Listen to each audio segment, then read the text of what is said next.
नमस्कार मित्रांनो, माझे नाव रिकी आहे आणि माझे वय 22 वर्षे आहे. सध्या मी कॉलेजच्या शेवटच्या वर्षात आहे. आज मी जी गोष्ट सांगणार आहे, ती 4 वर्षांपूर्वीची आहे, जेव्हा मी तरुण होऊ लागलो होतो. अजूनही माझी कुठली गर्लफ्रेंड झाली नव्हती, पण मी आता भाभीसोबत संबंध ठेवले आहेत. ज्या भाभींबद्दल मी बोलत आहे, रिश्त्यात त्या माझ्या सगळ्या भाभी नाहीत. कुटुंबातील एका भावाच्या पत्नी आहेत. त्यांचे वय 28 वर्षे आहे आणि दिसण्यात त्या खूप सुंदर व आकर्षक आहेत. त्यांचा फिगर 36-30-38 आहे. त्यांच्या शरीरातील सर्वात आकर्षक गोष्ट म्हणजे त्यांचे स्तन. कारण त्यांचे उभार मोठे असून खूप आकर्षक आहेत. जेव्हा त्या साडी ब्लाउज घालतात, तेव्हा ब्लाउजमधून त्यांचे उभार असे दिसतात, की ब्लाउज फाडून बाहेर येणार. त्याचबरोबर भाभींची उभी कंबरही पाहण्यासारखी आहे. त्या कुठल्या सिनेमाच्या अभिनेत्रीसारख्या दिसतात. मी आतापर्यंत त्यांच्या सोबत अनेक वेळा झोपलो आहे. पण खरं सांगायचं तर मी त्यांना कधीच समाधान देऊ शकलो नाही. कारण मी क्वचितच 5 मिनिटे टिकू शकतो. पहिल्यांदा जेव्हा मी त्यांच्यासोबत केलं, तेव्हा ती माझ्या आयुष्यातील पहिलीच वेळ होती. खरं तर हे सगळं करायला त्यांनीच शिकवलं आहे. आजच्या दिवशी मी इतका अनुभवी खेळाडू किंवा प्लेबॉय मुलगा झालो आहे, तर त्याचे श्रेय माझ्या भाभींना आणि माझ्या ओळखीच्या एका काकांना आहे. त्या दोघांनीच मला संभोगाचे अनेक गुण शिकवले आहेत. आधी मला मुलींच्या गुप्त अंगांबद्दल किंवा संभोगाबद्दल काहीच माहीत नव्हतं. पण आता मला सगळं कळतं. भाभी मला ते सगळं करायला लावतात, ज्यामुळे त्यांना समाधान मिळेल. भाभीसोबत माझ्या सहवासाची सुरुवात कशी झाली आणि मी भाभींना त्या काकांसोबत सहवास करताना कसं पाहिलं, हे आता सांगतो. ही गोष्ट 2020ची आहे. मी तेव्हा 12वीत शिकत होतो. त्यावेळी मला संभोगाबद्दल जवळजवळ काहीच माहीत नव्हतं. मी कधीच कुठली मुलगी किंवा स्त्री कपड्यांशिवाय पाहिली नव्हती आणि त्यांच्या स्तनांबद्दल किंवा आतल्या अंगांबद्दल मला विशेष माहिती नव्हती. त्यावेळी मी तरुण होऊ लागलो होतो. माझ्या शरीरात अनेक बदल होत होते.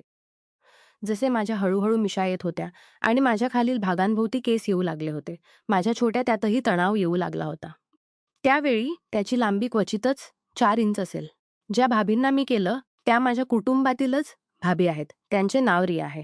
भाभींचे घर दुसऱ्या वस्तीत होते आणि मी कधी-कधी त्यांच्याकडे फिरण्यासाठी जात असे. भाभी त्यांच्या सासू-सासरे यांच्यासोबत राहतात आणि त्यांचे पती म्हणजे रिश्त्यात माझे भाऊसाहेब बाहेर नोकरी करतात. ते महिन्यात 1-2 दिवसच घरी येऊ शकतात.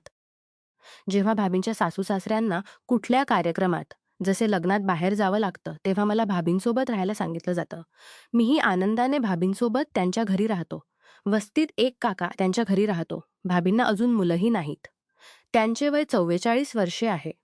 ते माझ्यापेक्षा खूप मोठे आहेत. जेव्हा मी मैदानात क्रिकेट खेळायला जायचो, तेव्हा त्यांच्याशी भेट व्हायची. काका खूप ठरकी प्रकारचे माणूस आहेत आणि आम्ही मुलांसोबत खूप घाणेरड्या गोष्टी बोलत असत. ते नेहमी मुलींबद्दलच बोलत असत. काका इतके निर्लज्ज होते की त्यांचे ते काढून आम्हाला दाखवत असत. त्यांचे पाहून मला माझे छोटे वाटायचे, कारण त्यांचे वेगळ्या प्रकारचे दिसत होते. अजित काका नेहमी म्हणत की जेव्हा मी कुठल्या मुलीसोबत असतो, तेव्हा ती मुलगी तडफडते. आधी मला समजत नव्हतं काका काय बोलतात. नंतर अजित काकांनीच मला मोबाईलमध्ये व्हिडिओ दाखवला होता. त्यात मला कळलं की कुठे-कुठे घालतात. आम्ही मुलांना त्यांच्या गोष्टी ऐकून खूप मज्जा येत असे आणि त्यांच्या गोष्टी ऐकून आमच्याही मनात येत असे. असेच जेव्हा मी भाभींकडे जायचो, तेव्हा भाभीही नेहमी काही ना काही विनोद करत असत. त्या मला म्हणत, "आता तर तुझ्या मिशा येऊ लागल्या आहेत. तूही तरुण झालास. आता तुझंही लग्न होईल. तुला माहीत आहे का लग्नानंतर काय होतं?" मी त्यांच्या गोष्टी नेहमी विनोदात घेत असे, कारण मला इतकी माहिती नव्हती. त्यांच्या या गोष्टी ऐकून मी फक्त हसायचो. मी आठवड्यात 1-2 वेळा त्यांच्याकडे जातच असे आणि भाभी मला काही ना काही बनवून खाऊ घालत असत. सोबत माझ्यासोबत हशा-विनोदही खूप करत असत. मग लवकरच आमच्या दोघांमधला हशा-विनोद अंथरुणापर्यंत पोहोचला आणि आम्ही दोघे जवळ येऊ लागलो. आत्तापर्यंत भाभीच एक अशी स्त्री आहे जिला या 4 वर्षात मी अनेक वेळा केलं आहे. सहवासाचा पहिला आनंद मला भाभींनीच दिला होता आणि यात काय आनंद मिळतो हेही त्यांनीच दाखवलं. या 4 वर्षात मी कधीच भाभींना समाधान देऊ शकलो नाही, कारण त्यांच्या मते माझे खूप छोटे आहे. आम्ही दोघांमध्ये कशी सुरुवात झाली, हे आता सांगतो. ही गोष्ट 2020च्या उन्हाळ्याच्या सुट्ट्यांची आहे. भाभींचे सासरे कुठल्या लग्नात गेले होते आणि मला त्यांच्यासोबत राहायला सांगितलं होतं. ही पहिली वेळ नव्हती की मी त्यांच्यासोबत राहणार होतो. कारण आधी अनेक वेळा मी त्यांच्या घरी राहिलो होतो. मी संध्याकाळी मी त्यांचे कपडेही ठेवले. कारण मला काही भाभींकडे गेलो आणि माझे काही दिवस राहायचं होतं. रात्री जेवण झाल्यानंतर मी झोपायला गेलो. कारण क्रिकेट खेळल्यामुळे मी खूप थकलो होतो. त्यामुळे लवकरच झोप लागली. रात्री अचानक माझे डोळे उघडले. कारण मला माझ्यावर काही वजन जाणवत होतं. मी पाहिलं की भाभी माझ्याशी चिकटून झोपलेल्या होत्या आणि त्यांचा एक पाय माझ्यावर ठेवला होता. त्यांचा पाय मला खूप जड वाटला, कारण त्या निरोगी शरीराच्या होत्या. त्यावेळी माझे वजन फक्त 35 किलो होतं आणि भाभी 60-65 किलोच्या असतील. त्यांची मांडी पूर्ण उघडी होती, जी खूप गोरी आणि मऊ होती. त्यांचा एक हात माझ्यावर ठेवला होता, जसं त्या त्याला धरून असतील. मला त्यांचे वजन सहन होत नव्हतं. म्हणून मी त्यांना हलकासा धक्का दिला. त्यामुळे त्या फिरून झोपल्या. जशी त्या फिरल्या, माझी नजर त्यावर पडली. कारण त्यांचे गाऊन त्यांच्या कंबरेपर्यंत वर गेलं होतं आणि मागून त्यांची कंबर दिसत होती. काही वेळ पुन्हा माझ्यांना पाहत राहिलो. मग माझीही झोप लागली. सकाळलं की भाभी पुन्हा माझ्याशी लिपटलेल्या होत्या. यावेळी तर त्यांचा हात माझ्या कपड्यात घुसला होता आणि त्या मला धरून होत्या. मला खूप विचित्र वाटलं. कारण आजपर्यंत भाभींनी असं कधी केलं नव्हतं. कसंबसं मी त्यांचा हात माझ्या कपड्यातून बाहेर काढला आणि पुन्हा झोपलो. सकाळी मी उशिरा उठलो, तेव्हा भाभी घरकाम करत होत्या. ब्रश केल्यानंतर भाभींनी मला चहा नाश्ता दिला आणि माझ्याशी विनोदाने म्हणाल्या, "रात्री तुझा हात खूप इकडे-तिकडे जात होता. जरा तुझा हात नियंत्रणात ठेव." मी विचार करू लागलो की माझा हात कुठेही गेला नव्हता. उलट भाभींनीच पॅन्टमध्ये हात घातला होता. मग त्या असं का बोलत आहेत? मी भाभींना म्हणालो, "माझा हात कुठेही गेला नाही. मी तर शांत झोपलो होतो." भाभी हसत म्हणाल्या, "बरं दाखवतो." "कुठे जात होता तुझा हात?" मीही विनोदाने म्हणालो, "हो दाखवा." भाभी आपल्या छातीवर हात ठेवून म्हणाल्या, "इथे हात का घालत होतास?" मी लाजून म्हणालो, "हट मी घातला नाही." तेथे भाभींच्या मनात काय चाललं होतं? मी अजिबात समजू शकत नव्हतो. यानंतर भाभी म्हणाल्या, "मी न्हायला जाते. तू नाश्ता कर." भाभी न्हायला गेल्या. नाश्ता केल्यानंतर भाभींनी मला आवाज दिला. मी लगेच बाथरूमजवळ गेलो आणि म्हणालो, "काय झालं भाभी? तुम्ही बोलवलं?" भाभी म्हणाल्या, "हो बोलवलं." "जरा आत ये आणि माझ्या पाठीला साबण लाव." माझा हात तिथे पोहोचत नाही. मी वॉशरूमचा दरवाजा उघडला आणि आत गेलो. भाभी बसलेल्या होत्या. त्यांचे पूर्ण गोरे शरीर चमकत होतं. मी त्यांना या अवस्थेत पाहून थरारलो. मग कसंबसं स्वतःला शांत केलं आणि त्यांच्या पाठीकडे बसून साबण लावू लागलो. त्यांच्या मऊ पाठीला साबण लावल्याने माझ्यातही विचित्रसं वाटत होतं. मग भाभींनी सांगितलं, "आता चांगले लाव."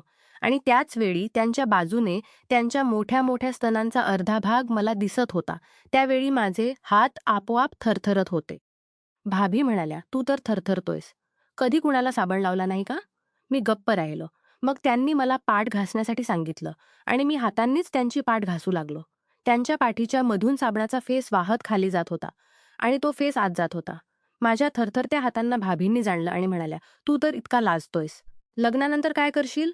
कसं करशील? माहीत आहे ना लग्नानंतर काय होतं?" मी म्हणालो, "म्हणजे?" भाभी म्हणाल्या, "इतकंही माहीत नाही की लग्नानंतर काय होतं. ये, मी तुला सांगते." मी गप्प राहिलो.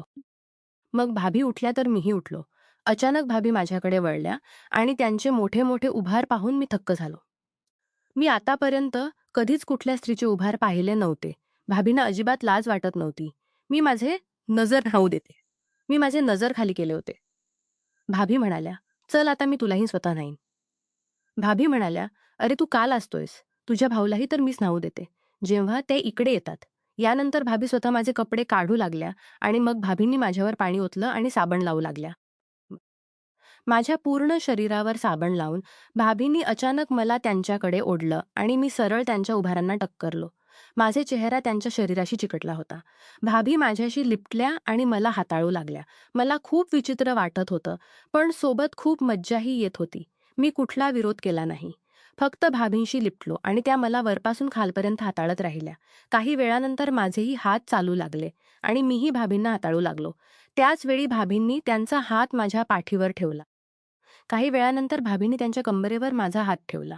भाभींनी मला सांगितलं की हे सगळं कुणाचाही सांगू नकोस. ही सगळी घाणेरडी गोष्ट आहे. हे फक्त आपल्या दोघांपर्यंतच ठेव. तुझ्या मित्रांनाही सांगू नकोस. मीही म्हणालो, "हो भाभी." नातल्यानंतर आम्ही दोघे बाहेर आलो. मग तयार होऊन भाभी म्हणाल्या, "चल बाजारात जायचं आहे." भाभी त्यांच्या स्कूटीने मला बाजारात नेल्या. मी त्यांच्या मागेच बसलो होतो. भाभी सामान घेत होत्या आणि मी बाहेर येणारे जाणारे लोक आणि गाड्या पाहत होतो. अचानक माझी नजर अजित काकांवर पडली, जे मलाच मलाच पाहत होते. अजित काका मला पाहून हसले आणि भाभींकडे इशारा करत विचारलं, "ही कोण आहे?" मी त्यांच्याजवळ गेलो आणि म्हणालो, "त्या माझ्या भाभी आहेत. दुसऱ्या वस्तीत राहतात." अजित काका त्यांच्या सवयीनुसार म्हणाले, "मस्त आहे तुझी भाभी." मी म्हणालो, "हट तुम्ही घाणेरड्या गोष्टी करू नका." काका म्हणाले, "अबे खरं बोलतोय. मलाही अशी कुणी मिळवून दे जर तुझ्या ओळखीत कुणी असेल." मी म्हणालो, "अरे काका, हे सगळं काय बोलत राहता?" काका म्हणाले, "तू अजून छोटा आहेस. कुणी असेल तर मला अरे नाराज होऊ नको सांग." मी तोंड बनवलं. मग काका म्हणाले, "अरे नाराज होऊन ते हसू लागले." इतक्यात भाभी सामान घेऊन आल्या आणि आम्ही दोघे फळाच्या दुकानात गेलो. भाभी फळे घेत होत्या आणि समोरच अजित काका उभे होते. काका सतत भाभींना खूप घाणेरड्या नजरेने पाहत होते. यानंतर मी आणि भाभी घरी आलो. संध्याकाळी जेव्हा मी क्रिकेट खेळायला मैदानावर गेलो, तेव्हा काका पुन्हा भेटले. त्यांनी मला जवळ बोलवलं आणि म्हणाले, "दुपारी तर भाभींच्या मागे स्कूटीत बसला होतास. तिची कंबर स्पर्श केलीस की नाही?" मी फक्त त्यांच्या गोष्टी ऐकून हसत होतो आणि ते तसेच घाणेरड्या गोष्टी करत जात होते. नमस्कार मित्रांनो, तुम्हाला ही कथा आवडली असेल तर चॅनेलला सबस्क्राईब करायला विसरू नका. आणि यापेक्षाही अधिक रंजक व्हिडिओ पाहण्यासाठी माझ्या चॅनेलवर नुकताच अपलोड केलेला नवीन व्हिडिओ नक्की पहा. तो तुम्हाला खूप आवडेल, अशी मला आशा आहे.